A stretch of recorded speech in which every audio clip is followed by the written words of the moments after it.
अस्सलाम वालेकुम, आप देख रहे हैं विजन पॉइंट। मैं हूं सारा खान। नाजरीन, खैबर पख्तूनख्वा हुकूमत की करप्शन और बद इंतजामी की रोजाना आप कहानियां सुनते हैं, और अब ऐसा हुआ है कि बजाय इसके कि वो गवर्नेंस के इश्यूज को हैंडल करें, बजाय इसके कि करप्शन को इन्वेस्टिगेट करें, उन्होंने एक और जो है बड़ा कारनामा सर अंजाम दिया है कि अब तमाम नैरेटिव जो है वो करप्शन और गवर्नेंस से शिफ्ट करके सिक्योरिटी के ऊपर लेकर जा रहे हैं। पहले जो सूबे की सिचुएशन है सिक्योरिटी को प्रिकेरियस सिचुएशन है, रोजाना के बुनियाद पर तकरीबन 190 इंटेलिजेंस बेस्ड ऑपरेशन हो रहे हैं, जिसकी वजह से आप देखते हैं कि वो खारजियों के ऊपर बड़ा सख्त किस्म का एक क्रैकडाउन वहां पर जारी है। लॉ एंड ऑर्डर की सिचुएशन जो है बड़े अच्छे तरीके से काबू की गई है, मगर लगता ऐसा है कि तरीके इंसाफ की हुकूमत को ये गवारा नहीं हुआ। वो चाहते हैं कि कोई ऐसी एनार्किक सिचुएशन हो कि उसको फिर बाद में एक्सप्लॉइट किया जाए, और जो एजेंडा इस वक्त फितनतुल हिंदुस्तान, फितनतुल खवारिज आगे पाकिस्तान के हवाले से फैला रहे हैं, उसी एजेंडे को आगे बढ़ाया जाए और सूबे की जो है सिक्योरिटी के साथ एक गंदा खिलवाड़ किया जाए। अब सवाल यहां पर यह है कि इस नाजुक सूरत-ए-हाल के ऊपर के जब रोजाना की बुनियाद पर आईबीओस भी हो रहे हैं, फितनतुल खवारिज के ऊपर एक ब्रूटल क्रैकडाउन जारी है, ऐसे में आर्टिकल 245 को रिवोक करने का एजेंडा मुतालबा कहां से आ जाता है? ऐसे में ये जो एकदम से जो है उनको फौज के हवाले से बड़े रिजर्वेशंस आ गए हैं, इसका कहां ये माइंडसेट कौन सा है, ये थ्योरीज कहां से जन्म ले रही हैं, ये तमाम चीजें रखते हैं। जी हमारे साथ मौजूद है सीनियर तजिया निगार सहाफी तारिक चौधरी साहब। अस्सलाम वालेकुम। जी वास्सलाम। तारिक साहब, हमने ये देखा है कि रोजाना की बुनियाद पर एक से बढ़कर एक गंदा करप्शन का स्कैंडल जो है केपीके से इमर्ज होता है, बजाय इसके कि आवाम के सवालात के जवाब दे। एहतसाब का जो नारा लगाया था उसके ऊपर बाकायदा के अमल करते उन्होंने तमाम नैरेटिव कमर्शियल बल इंतजामी से शिफ्ट करके सिक्योरिटी की जानिब को ले गए। इसके पीछे कौन सी ज़हनियत है? देखिए, बड़ी हैरतनाक बात है और बल्कि बड़ी शर्मनाक बात है कि मैंने ये देखा है पाकिस्तान की तारीख में पहली दफ़ा कि कोई सियासी जमात जिसकी कमेटी है, परमानेंट कमेटी है, जो कि आज बनी है, कल को कोई और होगा, परसों कोई और होगा, उसकी तो कोई आईनी कानूनी हैसियत नहीं होती। जमात का अपना फोरम है, उसने 2 करारदादें जो है मंजूर की हैं। एक सियासी जमात की प्रोविंशियल सियासी कमेटी ने तारीख में पहली दफ़ा वो कहती है पाकिस्तान एक आइनी मुमलकत है जिसके 4 यूनिट हैं, 2 फेडरेटिंग यूनिट हैं, आज़ाद जम्मू कश्मीर और गिलगित बल्तिस्तान। ये कमेटी कहती है कि 2 करारदादें पास की। एक उसने कहा है कि जो फ्रंटियर कांस्टेबलरी है उसको जो फेडरल कांस्टेबलरी बनाया है उसको तब्दील कर दिया जाए, उसको वापस लिया जाए, चूँकि इससे सूबाई मामलात में मुदाखलत हो गई। मेरा ये ख्याल है कि वो जो नेशनलिस्ट बने फिरते हैं सो कॉल्ड उनकी कमेटी है, उनको ये पता ही नहीं है कि ये तमाम फेडरल फोर्सेस जो हैं ऑलरेडी ये वजारत दाखिला के मतहत होती हैं। ये जो नीम फौजी दस्ते हैं जिनको पैरामिलिट्री फोर्सेस कहते हैं, ये तो ऑलरेडी वफाक के मतहत होते हैं। IGFC उनका सरबराह होता है, पाक फौज का मेजर जनरल, और उनकी सारी तैनाती, उनकी तनख्वाहें और उनके सारी जो प्रमोशन वगैरह वो सारी वजारत दाखिला करती है।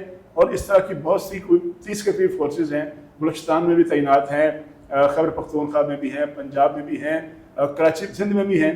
तो ये उनको कहाँ से ये आइडिया आया कि जी ये सूबे में मुदाखलत होगी? फिर दूसरी बात ये है कि आर्टिकल 245 जो है बिल्कुल क्लियर है, 2 सत्रों का 3 सत्रों का आर्टिकल इसमें लिखा हुआ है कि प्रोविंशियल गवर्नमेंट या कोई ज़िले हुकूमत किसी भी कैटास्ट्रॉफी में, किसी भी आफत के मौके पर, किसी मुश्किल मौके पर, किसी हंगामी सूरत हाल में, सैलाब आ जाता है, ज़लज़ला आ जाता है, कोई और मुश्किल आ जाती है, या कोई लॉ एंड ऑर्डर सिचुएशन पैदा होती है, तो जो इंस्टॉलेशन होती हैं आपकी एहसास या आपने जो जिम्मेदारी सूबा उसको देता है, उसके तहत वफाक इजाज़त देता है फौज को तैनात करने की। तो अगर ये जो कमेटी है, ये जो PTA की कमेटी है, ये फिर अपनी सूबाई हुकूमत से मुतालबा करें। सूबाई हुकूमत ने उनको बुलाया हुआ है, तो अगर सूबाई हुकूमत को नहीं पसंद फौज, तो फिर फौज गौर करेगी, वफाक गौर करेगा, तो वापसी तो सूबाई हुकूमत ने तय करनी है। तो ये सूबाई हुकूमत ने खुद ही बुलाया था फौज को। जी वो ये कर रहा हूँ कि अगर सूबाई हुकूमत इस काबिल होती, 2013 से एक ही पार्टी की हुकूमत है, आज तक वो ना लॉ एंड ऑर्डर कंट्रोल कर सके हैं। जब सवात में जो आया था वो फितना जो सूफी मोहम्मद साहब वाला, तो उस वक्त फिर क्यों बुलाया था और उस वक्त क्यों तारीफें की थी कि फौज आई, फौज ने आके हालात कंट्रोल किए। जो हमारा वेस्टर्न बॉर्डर है, ये तो इतना सेंसिटिव बॉर्डर है कि गुज़श्ता 40 साल से वहाँ पर रूस की इंटरवेंशन की वजह से, फिर अमेरिका की मौजूदगी की वजह से हमारी जो पैरामिलिट्री फोर्स है, हमारी फौज वहाँ पर मौजूद है और मुल्क की सरहदों का दिफा कर रही है, मुल्क की जो है अमन अमान कायम कर रही है। तो फिर ये खुद अमन कायम कर लेते, ना आज तक ये पुलिस फोर्स को मुनज़्ज़म कर सके हैं, ना आज तक CTD को, आपको याद होगा साल 1.5 साल पहले CTD के थाने पर पन्नू में कब्जा कर लिया था दहशत गर्दों ने और पाक फौज ने जाके छुड़ाया। आज तक जो बजट उनको मिलता है उसका 83 या 85% बजट जो है वो तनख्वाहों में अल्लाह गुजार देते हैं। ना उसको कोई हथियार लेके दिए, ना उसको कोई गाड़ियाँ लेके दी, ना उसको मनज़म किया, उसके थाने तक मौजूद नहीं है, उसकी बिल्डिंग तक मौजूद नहीं है। तो आप सोचें कि अगर फौज जो है वो सूबे के अवाम को तनहा छोड़ के आ जाए दहशत गर्दों के हवाले, तो ये मुनासिब इक़दाम होगा। हमारे मौलाना फजल रहमान साहब जो कि चीफ मिनिस्टर साहब के राइवल हैं और वो बहुत से सियासतदान कह चुके हैं कि जिस सूबे का चीफ मिनिस्टर अपनी कॉन्स्टिट्यूंसी में, अपने ज़िला में DI खां में शाम 4-5 बजे जो उसकी सड़कों पर राज होता है वो TTP के दहशत गर्दों का, और ये बात रिकॉर्ड पर है कि चीफ मिनिस्टर साहब खुद बता देते हैं दहशत गर्दों को, तो क्या सूबे में फौज जो है निकल जाए अवाम को छोड़ते रहे मकर पर दहशत गर्दों की? तारिक साहब, ये तो वो वाली सियासी जमात नहीं थी जिसने बाकायदा पुलिस के निज़ाम को ठीक करना और ये इतना ज़्यादा खुद कफील बनाने का नारा लगाया था। तो अब क्या हो गया कि आप देखते हैं कि इनसे ना CTD संभाला जाता है, ना पुलिस रिफॉर्म्स हो पाती हैं, सूबे के अंदर छोटे छोटे भी सिक्योरिटी मैटर्स इस वक्त आपकी अफवाज को डील करने पड़ रहे हैं। और ख़ास तौर पर जो नए जमशुदा इजला हैं जो इस वक्त खैबर पख्तूनख्वा के अंदर ट्रैवल बेल्ट पूरी जम की गई है, अगर वहां से फौजी इनखला हो जाता है तो तब किस किस्म की कयामत टूट पड़ सकती है, फितनत और खवारिज किस तरीके से वहां पे जड़ें पकड़ सकते हैं। इसका मतलब ये हुआ कि जो इस वक्त फितनत और हिंदुस्तान प्लान कर रहा है पाकिस्तान के हवाले से, ये जमात उनको फैसिलिटेट कर रही है। 3 चीज़ें आपने, नंबर 1 आपने कहा जी कि ये इस जमात का दावा था। मुझे याद है कि 2018 में बानी चेयरमैन जो कि अब वो एक और उदार उन्होंने बना लिया अपने लिए कि वो जो है वो क्या उसके जमात का, इमरान खान साहब ने कौन सा उहदा बनाया अपना, वो चीफ ऑफ स्टाफ है गालिबन अपनी जमात के। उन्होंने ये कहा कि मैंने सूबा खैबर पख्तूनख्वा ठीक कर दिया मुकम्मल तौर पर, पुलिस रिफॉर्म्स होगी, दुनिया की बेस्ट पुलिस है। आप बताएं उस बेस्ट पुलिस के जो पेशावर में उसका जो हेडक्वार्टर था उस पर हमला हुआ, कितने पुलिस वाले शहीद हुए थे। क्यों डिफेंड नहीं कर सकी वो पुलिस अपने पुलिस लाइन्स को? फिर ये कि चले हम छोड़ देते हैं 1 मिनट के लिए, लॉ एंड ऑर्डर को भूल जाते हैं। क्या उस सूबे की हुकूमत ने गुज़श्ता जो है वो 13वां साल है, क्या उन्होंने यूनिवर्सिटियाँ ठीक कर ली अपनी? यूनिवर्सिटियों में फीसें देने के लिए पैसे नहीं है, यूनिवर्सिटी किताबें खरीदने के लिए पैसे नहीं है, यूनिवर्सिटी अपनी ज़मीनें बेच के गुजारा कर रही है। चले यूनिवर्सिटियों को भूल जाते हैं। क्या उन्होंने हेल्थ ठीक कर लिया? हेल्थ का निज़ाम ठीक कर लिया? वो कह रहे थे कि हेल्थ का इनकलाब आ गया, उन्होंने कहा था तालीम का इनकलाब आ गया। तीनों इनकलाब आपने देख लिए। इंफ्रास्ट्रक्चर की हालत ये है कि वहाँ 18 लोग सैलाब में सरेआम स्वात के अंदर शहर में दिन दिहाड़े वो शहीद हो जाते हैं, वो सैलाब में बह जाते हैं, कोई उनको बचाने वाला नहीं था। कोहस्तान, अच्छा स्कैंडल की बात देख लें, कोहस्तान स्कैंडल 50 अरब रुपए का स्कैंडल है। BRT जो है वो कई अरब का स्कैंडल है। मालूम जब कई अरब का स्कैंडल है। खुद उनकी अपनी काबीना के खुद उनके अपने MPs कहते हैं कि सूबे में लूट मार हो रही है। चले फौज निकल जाएगी तो फिर वो ये जो बाकी मामला वो कौन हल करेगा? इसमें नाइल किसकी है? मसला ये है कि इस वक्त जो उनका मौक़िफ़ है कि आर्टिकल 245 के तहत जो फौज वहाँ मौजूद है, ये वही मौक़िफ़ है कि जो कि फितना हिंदुस्तान का मौक़िफ़ है, ये वही मौक़िफ़ है कि फितना अल ख़वारिज का मौक़िफ़ है, ये वही मौक़िफ़ है जो TTP का मौक़िफ़ है, ये वही मौक़िफ़ है जो कि BLA का मौक़िफ़ है। और ये कौन लोग हैं? ये सारे वो लोग हैं जो कि प्रॉक्सीज़ हैं इंडिया की, प्रॉक्सीज़ हैं इसराइल की। अब मुझे बड़ा अफसोस होता है कि पाकिस्तान की एक सियासी जमात, एक ऐसी सियासी जमात जिसकी एक सूबे में हुकूमत है, जिसकी 100 सीटें कौमी असम्बली में, जिसके सेनेटर्स की बड़ी भारी तादाद है, दूसरी बड़ी जमात है गालिबन सेनेट में, पंजाब में जिसकी 120 सीटें हैं, जिसकी सिंध में प्रेजेंस है, वो कहती है, वो वही ज़ुबान बोल रही है, वही मुतालबा कर रही है जो मुतालबा प्रॉक्सीज़ कर रही हैं इसराइल और भारत की। तो ये इनको देखना चाहिए कि किस जगह पर खड़े हुए हैं। मैं मशवरा दूंगा खैबर पख्तूनख्वा की हुकूमत को कि अपने आप को ये जो करारदाद है जो उनकी जमात की प्रोविंशियल कमेटी ने पास की उससे ताल्लुक़ करें, वरना ये तो सीधी सीधी बगावत है, सूबे से मरकज से अलग की बगावत है। और ये पाकिस्तान की अवाम की पीठ में भी छुरा घोंपने के मुतरादिफ है कि आप उनकी सिक्योरिटी को दाव के ऊपर लगा रहे हैं। तारिक साहब ने ये भी देखा कि पाकिस्तान तहरीक इंसाफ के अंदर इस वक्त मुतअद्दिद धड़े, मुतअद्दिद ज़बानें बोली जा रही है, कहीं से कुछ बोला जा रहा है, कहीं से कुछ बोला जा रहा है। अब गंडापुर साहब जो है उनकी कोई और अलग लाइन होती है, ये ज़ेली कमेटी पता नहीं क्या करारदादें निकाल कर आ गई। और इसके अलावा अगर इनकी इस्लामाबाद बैठी क़यादत से पूछ लो तो उनको सिरे से कुछ पता ही नहीं होता कि KP में चल क्या रहा है।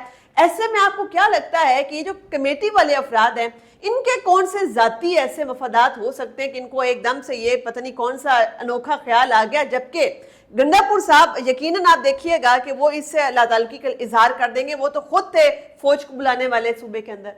دیکھیں منگل کے روز جو سی ایم صاحب ہیں وہ اسلام آباد کی ایک عدالت میں پیش ہوئے، جو بڑے عرصے سے ان کا ڈیو تھا، وہ پرانا کیس ہے ان کا شراب برآمدگی والا.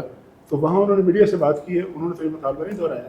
یعنی جو صوبے کا چیف ایگزیکٹو ہے وہ تو خاموش ہے.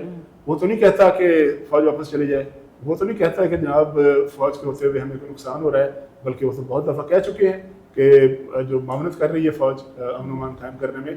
تو وہی میں نے کہا کہ یا تو وہ اپنے آپ کو ڈس ایسوسیٹ کریں اس کمیٹی سے، اس اعلامیے سے، یا پھر یہ سمجھا جائے گا کہ گنڈا پور صاحب بھی شامل ہیں اس میں.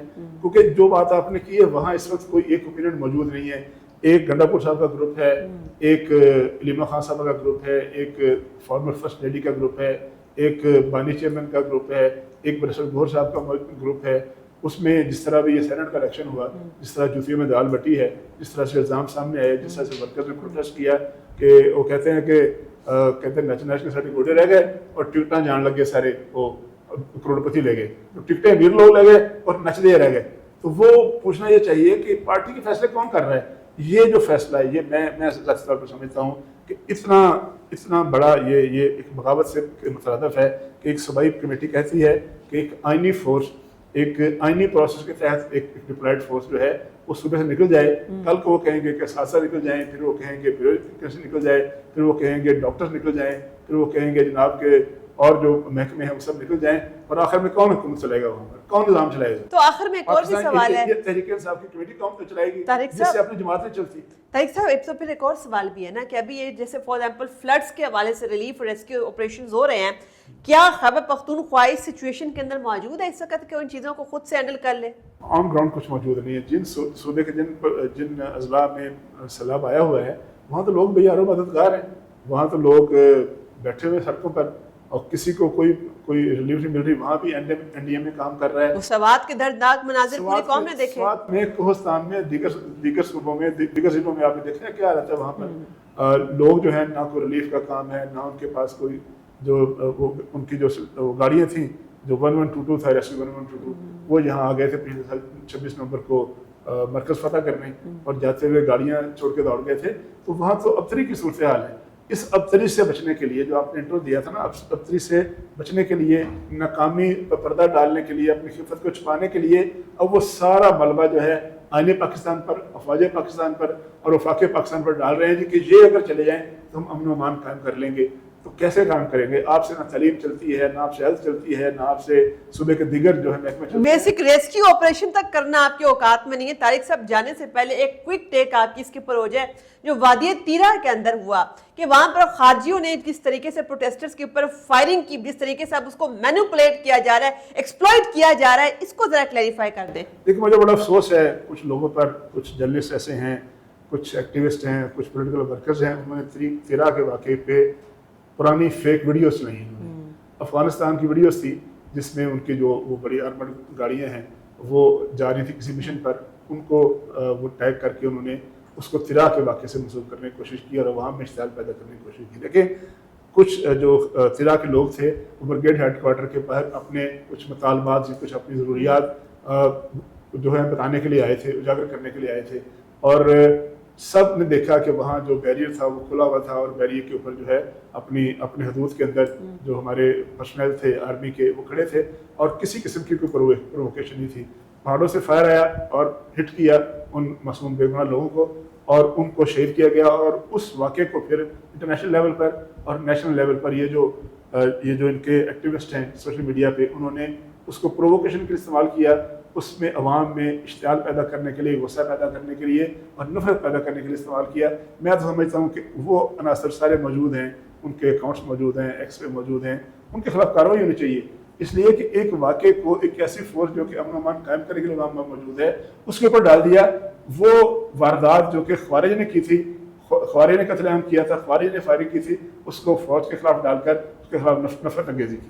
چلیں ہم بھی اسی کام کے لیے بیٹھے ہوئے ہیں کہ ہم حقائق کو اپنی آڈینس کے سامنے لے کر آئیں. یہ تو تمام اشتعال انگیز ایلیمنٹس ہے، یہ مواد ہے، اس کو کاؤنٹر کرنا ہی ہماری ذمہ داری. طارق صاحب آپ کے وقت کا بہت شکریہ. اسی کے ساتھ اجازت لیتے ہیں. اللہ حافظ.